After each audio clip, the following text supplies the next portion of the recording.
Para mí es un honor estar de vuelta en la Universidad de La Sabana, una universidad que aprecio y que admiro, no solamente por su vocación en torno a principios y valores, sino también por el compromiso que tiene ambiental, social y de impulsar la creatividad y el talento para la cuarta revolución industrial.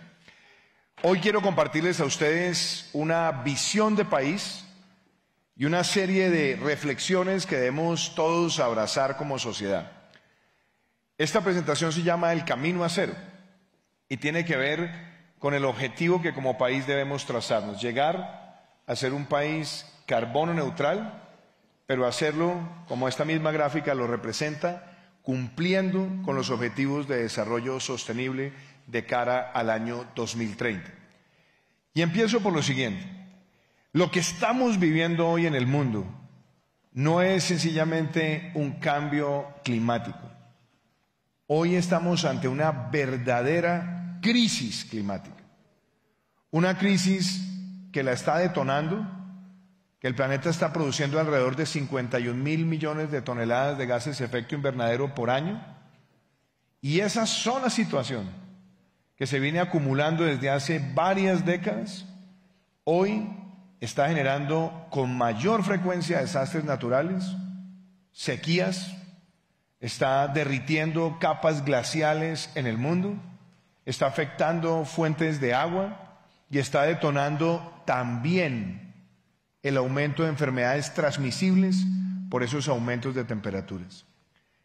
No tenemos una alternativa distinta a enfrentar esta crisis con toda la capacidad tecnológica, la capacidad del humanismo, el compromiso de los gobiernos, el compromiso de las empresas y el compromiso de los individuos.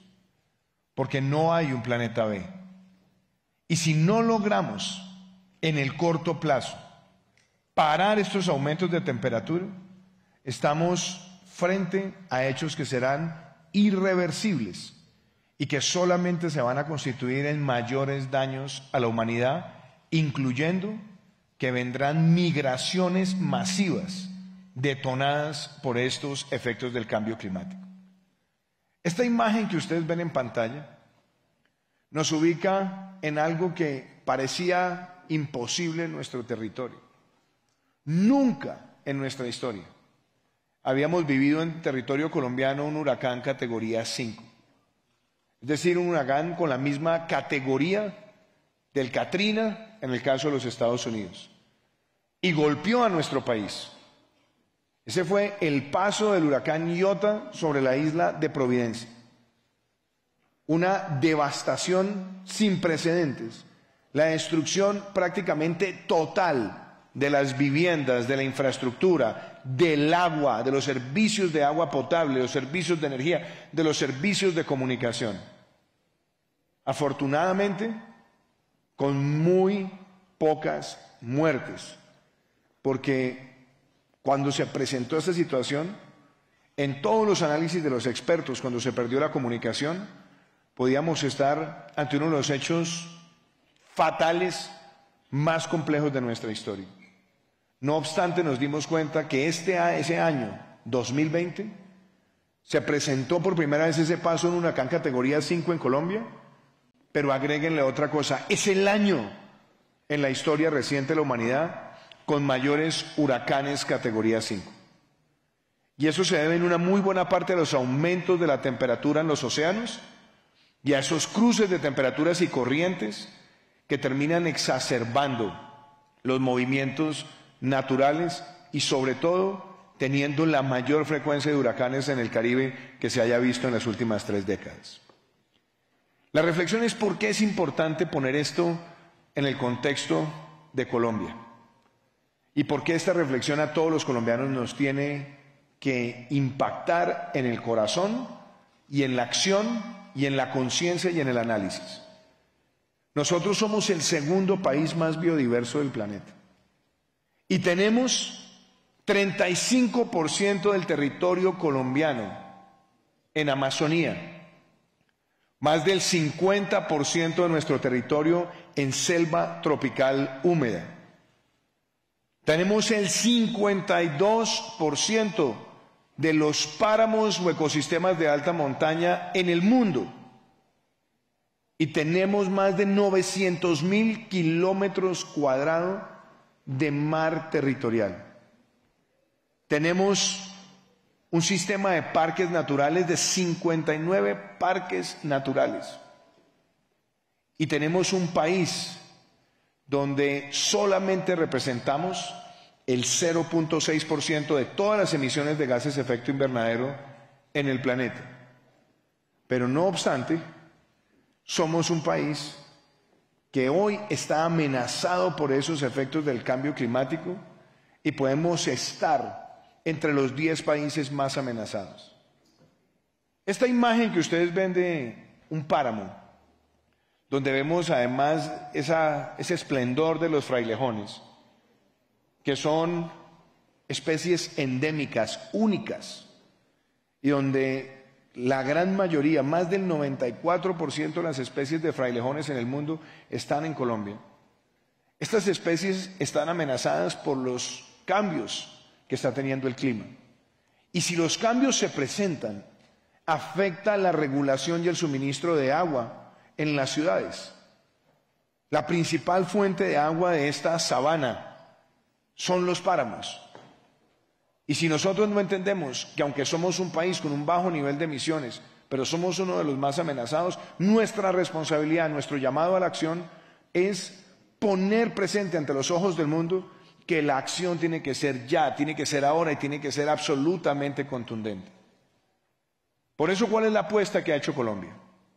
La apuesta nuestra, a pesar de representar ese 0,6% de las emisiones, fue llegar a la cumbre de Glasgow el año pasado y decir como país hay dos objetivos que no son políticos, no son ideológicos, no tienen color distinto a que tiene que ser un propósito nacional en el caso nuestro y global. Dijimos en Glasgow que la meta de Colombia es reducir en 51% las emisiones de gases de efecto invernadero para el año 2030 y ser un país carbono neutral en el año 2050. Eso es ya un compromiso de país. Pero ustedes dirán muchos, bueno, se hace el compromiso y ¿qué sigue? Lo importante es que estos compromisos están hoy asentados en acciones que se han venido asumiendo y que hoy permiten decir que tenemos una política de Estado al respecto. Primer tema, la Amazonía. Esta imagen que ustedes ven en pantalla fue la firma del Pacto de Leticia en el 2019, donde estaba presente el presidente del Perú, el presidente del Ecuador, el presidente de Bolivia, donde estaba presente el alto gobierno de Surinam, de Guyana, de Brasil y por supuesto de Colombia. Y decidimos elevar a nivel presidencial los compromisos de protección de la Amazonía, sobre todo después de haber visto incendios generalizados que se habían presentado en el Brasil en la temporada seca y que ameritaban un alto nivel de coordinación. Allí, a pesar de que teníamos ya el Tratado de Cooperación Amazónica conocido como OTCA, renovamos el compromiso de los jefes de Estado para decir cuál debe ser el alcance de nuestras acciones para luchar contra la deforestación. Cómo sacamos adelante nuevos marcos legales para enfrentar los crímenes ambientales. Cómo incorporamos a las comunidades indígenas y ancestrales en la protección de las especies y cómo podemos cambiar los incentivos del uso de maderables al uso de frutos amazónicos de manera sostenible. Ese pacto, que parecía para muchos imposible, y muchos pensaban que a pesar de tal vez la diversidad ideológica que tenía el grupo de países, se logró. Y desde el 2019 ha tenido un monitoreo constante y nos ha permitido articular políticas públicas. Y es un paso fundamental en ese propósito del camino a cero, entre otras cosas, porque al proteger la Amazonía, que son más de 5 millones de kilómetros cuadrados, estamos protegiendo uno de los pulmones que, si bien hacen parte de nuestra soberanía, ayuda al propósito global, no solamente de carbono neutralidad, sino de lo que se conoce en inglés como nature positive, que nuestros países tengan un indicador de positividad en lo que tiene que ver con la protección de las áreas neurálgicas ambientales. Pero fuera de esto, decidimos que la concepción fuera integral. Y la concepción integral, ¿qué implica? ¿Cómo vamos a reducir las emisiones? ¿Cómo vamos a avanzar en la transición energética? ¿Cómo vamos a avanzar en la movilidad limpia? ¿Cómo vamos a tener prácticas sostenibles en temas tan controversiales como la ganadería? ¿Cómo vamos a tener agricultura baja en carbono? ¿Cómo vamos a permitir una mayor protección de los acuíferos? ¿Cómo vamos a proteger los arrecifes coralinos? ¿Cómo vamos a sembrar manglares? ¿Cómo vamos a enfrentar la erosión costera? Y esa visión integral es la que hoy, en el caso de Colombia, tiene unos elementos bastante interesantes. El primero, nuestro país tiene un muy buen sistema de áreas protegidas. Y nosotros decidimos ser firmantes de lo que se conoce como el compromiso de líderes globales por la preservación de la naturaleza.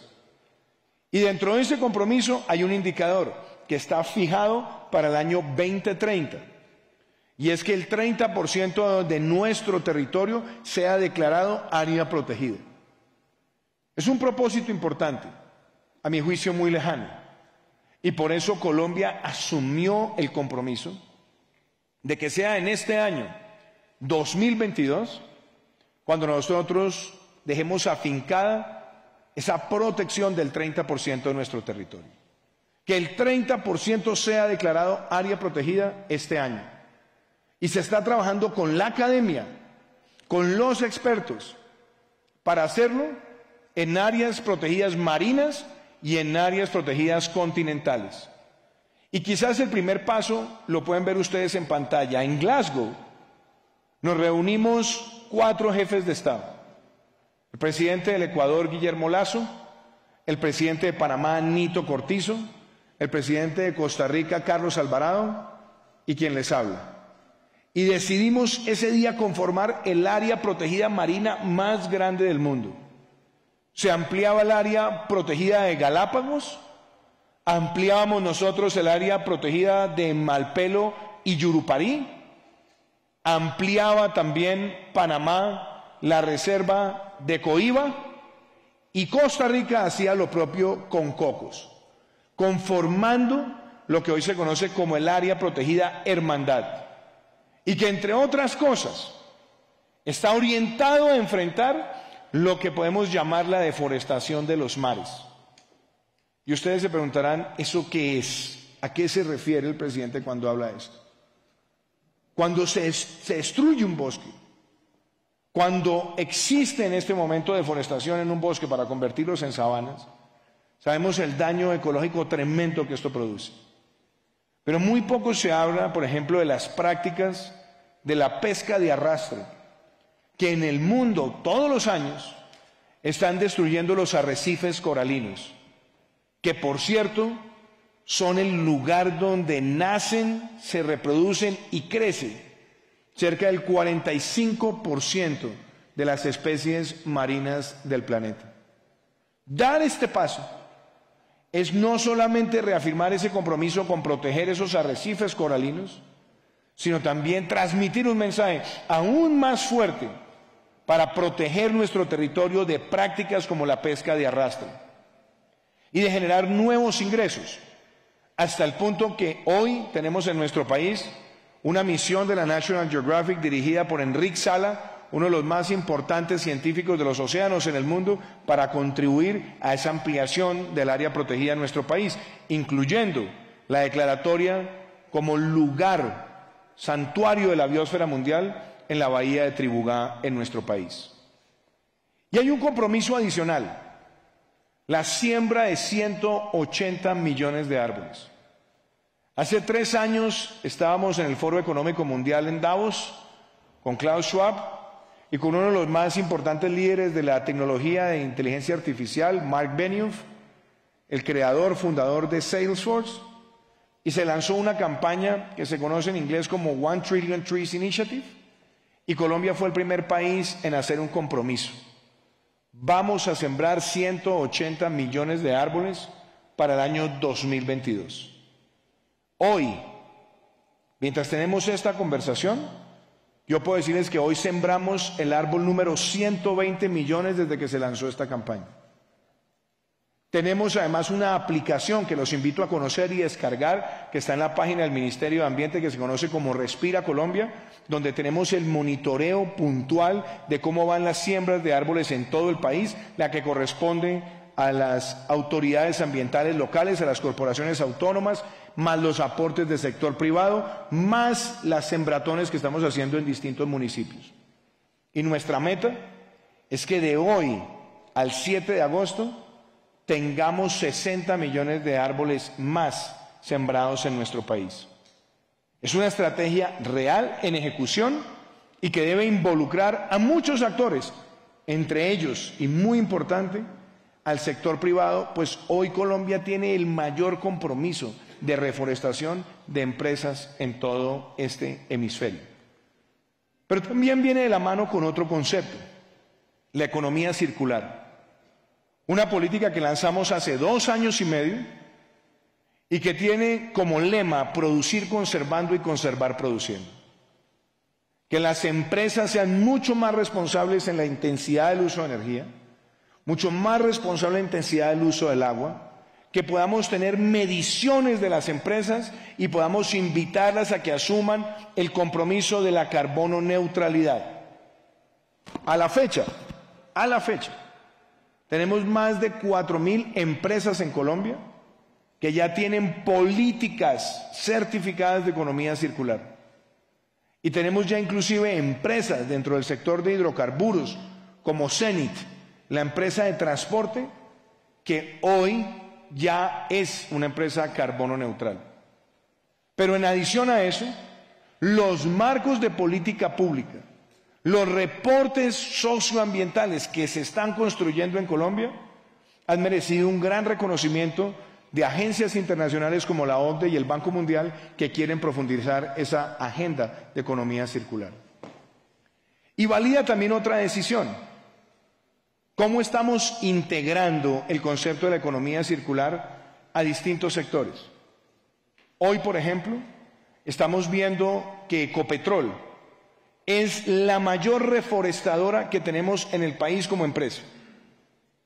Hoy, a su vez, es la empresa que más está autogenerando con energías renovables no convencionales. Y han logrado incorporar en muchas de sus plantas de mayor producción de crudo, como San Francisco o San Fernando, que el esquema de manejo de agua permita mantener el ciclo hídrico de los acuíferos subterráneos. Son políticas que ya están ocurriendo en nuestro país.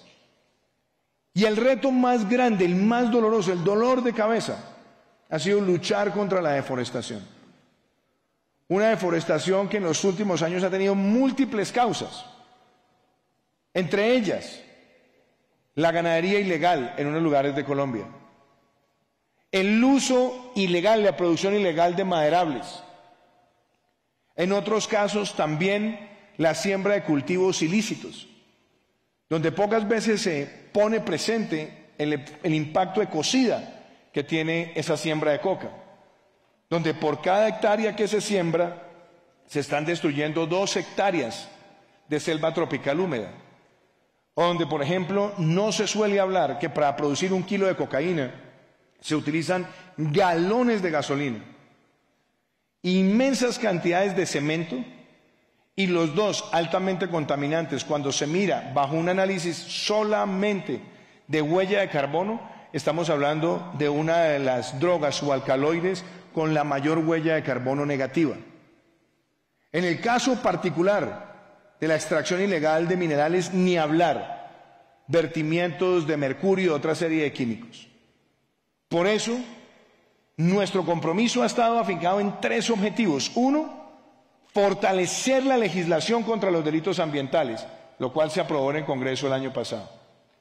2, haber puesto en marcha la campaña Artemisa, para llevarle un enfoque de orden público a muchos de estos fenómenos que son ecocidas, pero también llevar incentivos para cambiar comportamientos en los territorios a través de los contratos de conservación natural y a través del pago por servicios ambientales, pagos asociados también con reforestar. ¿Qué podemos decir hasta hoy? En lo que va ocurrido en nuestro gobierno, logramos una reducción de la tasa de deforestación, que puede estar cercana al 22-23%. Tenemos que llevarla como mínimo al 30% de nuestro objetivo del plan de desarrollo, pero tenemos que hacer un esfuerzo aún mayor, porque esto es una labor de todos los días y esto involucra a gobiernos locales. Tenemos que cumplir con el objetivo que nos trazamos en Glasgow, y es que Colombia tenga 0 deforestación antes de que termine esta década. Es tal vez el compromiso más difícil y más retador por todo el involucramiento de factores de ilegalidad, pero tiene que ser un propósito nacional, reconociendo que ya hemos logrado quebrar la tendencia de aumento exponencial a esa tendencia, donde año tras año seguía aumentando la deforestación. Ese pago por servicios ambientales también tiene que partir de la base de generar negocios verdes. Hoy tenemos ya más de 5.000 empresas que se registran y se denominan empresas de negocios verdes y que están certificando su comportamiento, su huella de carbono, su manejo de agua en el país. Yo diría 5.000 puede ser muy poco frente a la cantidad de empresas que tiene Colombia. Lo interesante es que nos ubica en el segundo país de América Latina, después de Costa Rica, con más negocios verdes por densidad de población. Y que eso también se reafirma por otro camino. A esto nos toca incorporarle todas las técnicas y capacidades financieras para movilizar recursos y que esa movilización de recursos alimente la posibilidad de derrotar los fenómenos que atentan contra el cambio climático, pero premiando también el hecho de ser un país bajo en emisiones y que registra a hoy uno de los menores números de emisiones por punto del Producto Interno Bruto, amarrando todo esto a lo que hemos denominado las finanzas verdes. Ya hemos logrado 2 emisiones de bonos internacionales de largo plazo que han tenido una sobredemanda de 7 veces el valor emitido y que ha tenido además un premium, es decir, un descuento del orden del 7%. Y por eso hace 10 días en la Bolsa de Nueva York lanzamos la taxonomía verde de Colombia, donde incorporamos sector por sector cada uno de los indicadores que soportan las metas que nuestro país monitorea y certifica, con miras a que desarrollemos un mercado de créditos de carbono a partir del cual se movilice mayor capital. Y ese capital orientado a generar ingresos para las comunidades, incluyendo a los pueblos indígenas. Esto porque es importante, porque se suma frente a otra revolución que está ocurriendo en Colombia, y es la transición energética. Lo que ustedes observan en el lado gris o blanco de la pantalla es el número de megavatios de capacidad instalada de renovables no convencionales que tenía Colombia en agosto del año 2018. Teníamos incipientes 28.2 megavatios. ¿Y dónde estamos hoy? Con la actualización de las cifras que hicimos esta mañana, nosotros vamos a cerrar el año 2022 con cerca de 2.800 megavatios de capacidad instalada. Eso es 100 veces más de lo que teníamos hace 4 años, pero con un elemento todavía más poderoso, y es que hay cerca de 4.500 megavatios que serán instalados en los próximos 2 años en el país, lo cual nos va a hacer pasar del 0.2% de nuestra matriz energética en renovables no convencionales a llegar a más del 15%. Y con una enorme posibilidad de seguir creciéndolo hasta el punto de que Colombia pueda convertirse en el mayor exportador de hidrógeno verde en América Latina y el Caribe, porque tenemos las condiciones de viento, sobre todo en La Guajira, más favorables prácticamente de América Latina y el Caribe.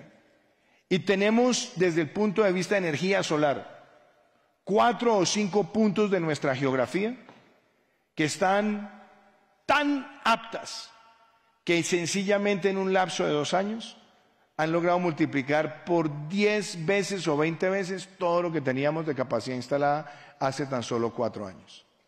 Y esto es fundamental en el propósito del Camino a Cero. Pero eso también implica que tengamos una movilidad limpia y que hagamos una transición efectiva a la movilidad limpia. Tengo el honor de haber sido coautor con Federico Hoyos de la Ley de Movilidad Limpia que fue aprobada hace tan solo 4 años. Y nuestras aproximaciones tal vez eran más graduales que lo que la realidad nos ha mostrado. Inclusive en nuestro plan de desarrollo decíamos, vamos a llegar tal vez a 5.000 vehículos eléctricos en estos primeros 4 años circulando en el país. Pero fíjense lo que ha ocurrido. El incentivo de reducir el arancel, el incentivo de reducir el impuesto sobre el vehículo, el incentivo de reducir el impuesto de rodamiento y del SOAT, y además la excepción frente al pico y placa, ha llevado a que hoy en nuestro país superáramos la meta del plan de desarrollo y tenemos más de 7.000 carros eléctricos que se han vendido aún en medio de la pandemia. En el año 2020 el aumento de ventas de carros eléctricos fue 90% más que el año inmediatamente anterior. ¿Y por qué resalto eso? Porque así como avanzamos en los carros particulares, hoy tenemos la mayor flota de transporte público eléctrico, la más grande de América Latina. El solo hecho de ver cómo el transporte público en Bogotá, en Cali, en Medellín está haciendo esa transición y cómo Bogotá hoy es líder dentro de las ciudades capitales de América Latina, pues evidencia que el paso se ha dado y los incentivos han funcionado.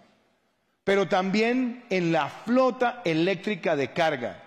Hoy tenemos más de 400 camiones 100% eléctricos que están rodando por nuestro país, llevando y transportando mercancías. Otro elemento fundamental en el propósito del Camino a Cero. Y lo que mencionábamos en materia de economía circular, pero sobre todo 3 R's, reducir, reciclar, reutilizar. Colombia era un país con una muy baja tasa de reciclaje. Yo no sé si ustedes estén familiarizados, pero hace tan solo 4 años la tasa de reciclaje en Colombia era del 5%. Solamente estábamos reciclando el 5% de todos los residuos que se generan en nuestras ciudades y municipios. Hemos logrado triplicarla y estaremos llegando a agosto al 15%. Aún así sigue siendo bajo, el promedio regional está alrededor del 18%. Pero nuestra meta es llevarlo al 30% en los próximos 4 años. Y eso implica empezar desde el comportamiento nuestro en las casas y hacer una trazabilidad de que todo el proceso, desde que el desecho sale de las residencias, está clasificado, realmente tiene esa vocación para reutilizarse, para reducirse, para reaplicarse y no necesariamente seguir yendo a los botaderos de basura, que son ya una política que se está haciendo cada vez más anacrónica en el mundo. Pero ese paso también es decisivo en el Camino a Cero. Y está el concepto de las biodiversidades, un concepto que lanzó Colombia con el Foro Económico Mundial, donde estamos estableciendo indicadores ciudad por ciudad sobre el manejo de agua, la electrificación, el manejo de residuos, la movilidad, la huella individual, la reforestación y este concepto bajo el nuevo índice de biodiversidades que Colombia ha contribuido para el análisis global, pues nos va a permitir que la planificación de las ciudades sea mucho más acorde con esta idea.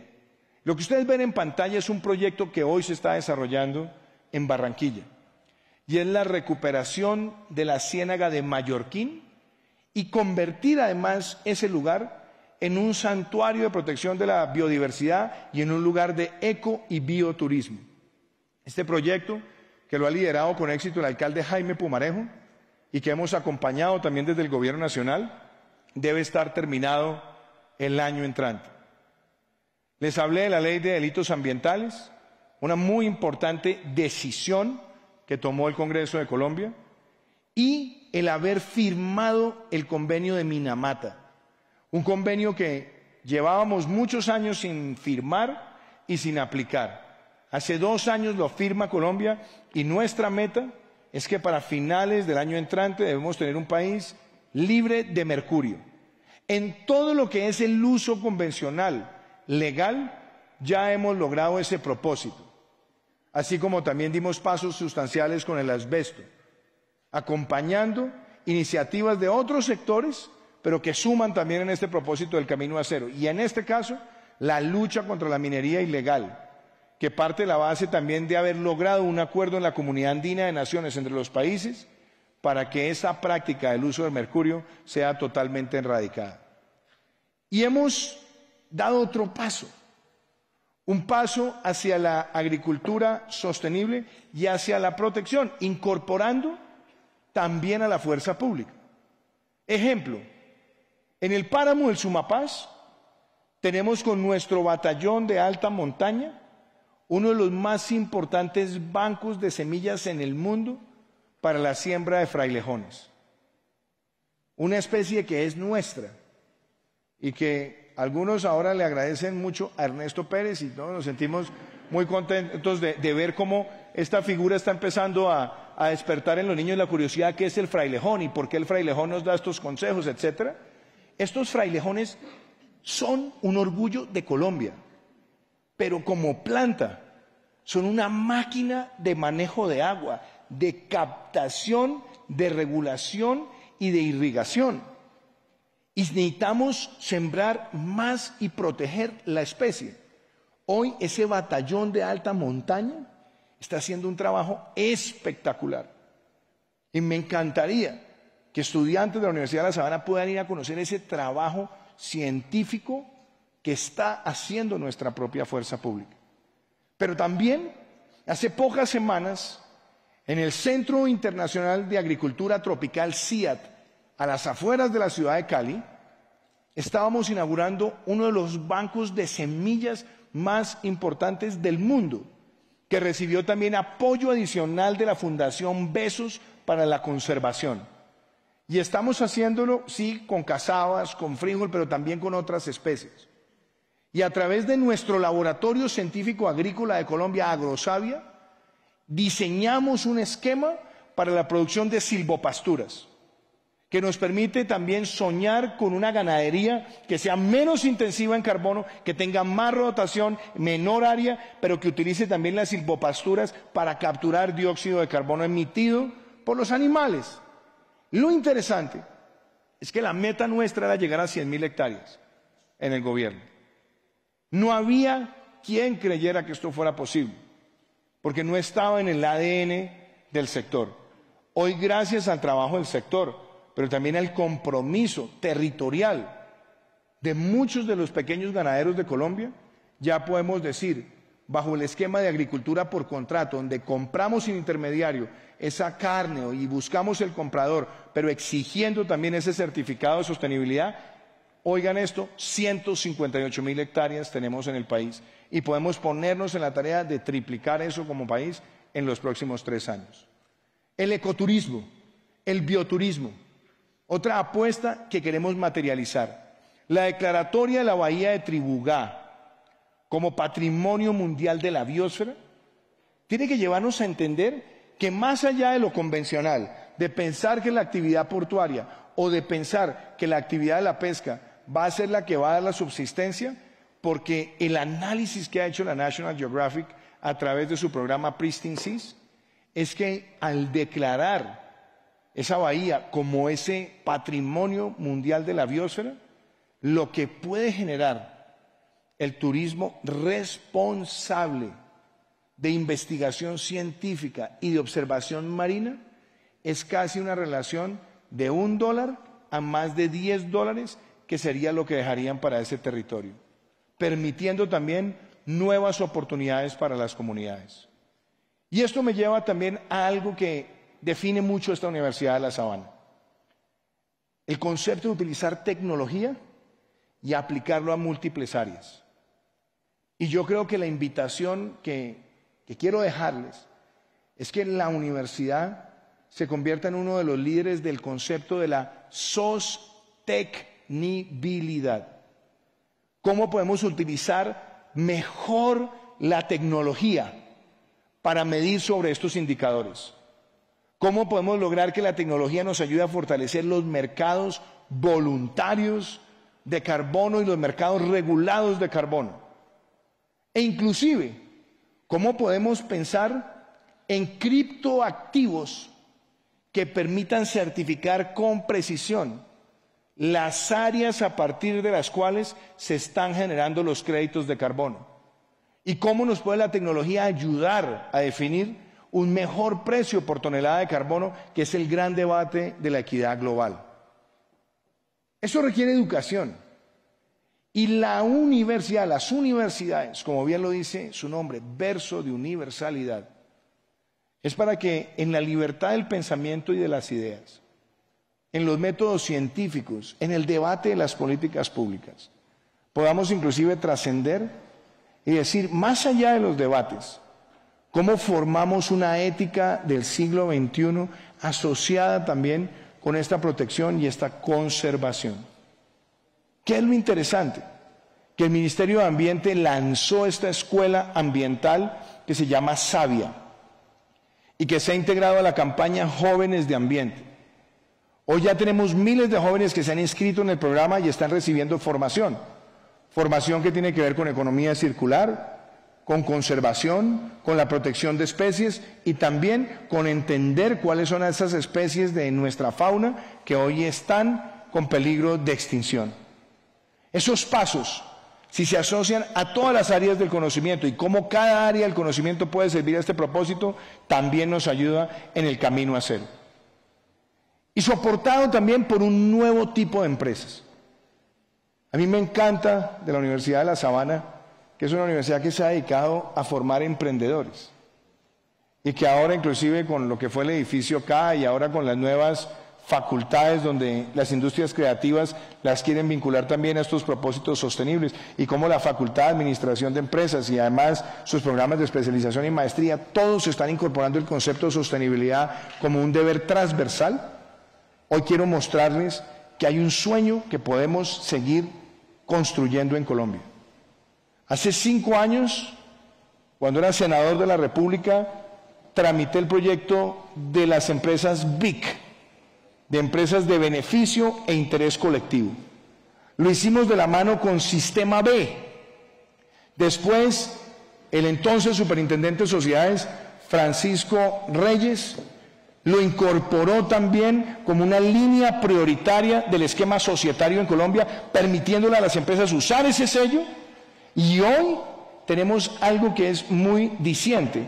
Colombia registra a la fecha 1.441 empresas BIC certificadas en nuestro país, una muy buena cantidad de ellos también homologándose con Sistema B, pero Colombia se posiciona como uno de los países del mundo con más empresas de beneficio e interés colectivo, que valida que se puede pensar en la utilidad económica, pero sobre todo soportar esa utilidad económica en la utilidad social para beneficiar a todos nosotros.